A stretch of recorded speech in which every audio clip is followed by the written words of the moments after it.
Well, we're learning more about the man with Milwaukee ties arrested on terror charges in California. He was once a student at MATC. A cousin and two brothers of Mohammed Al-Jayab were in court today on federal charges.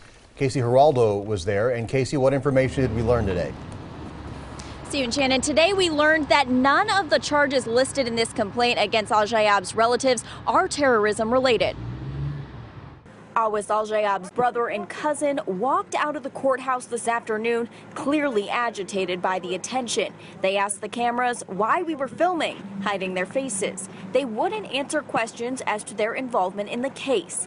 But the criminal complaint says the men sold more than $21,000 in phones, a computer, and a TV they thought were stolen in Chicago and brought to Milwaukee. Yunus Al-Jayab and Ahmed Mahmoud face charges of conspiring to sell and receive stolen property across state lines. The third Milwaukee man involved, Samir Al-Jayab, was arrested in California. Authorities are working to get him back to Milwaukee.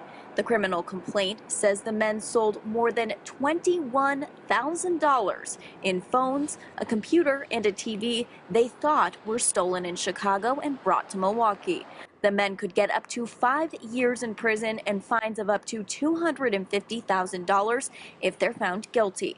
Al-Jayab and Mahmoud walked out today without bond, but will be under electronic monitoring. They both also had to turn in their passports. The judge says their ties to other countries and being born out of the U.S. makes them a risk.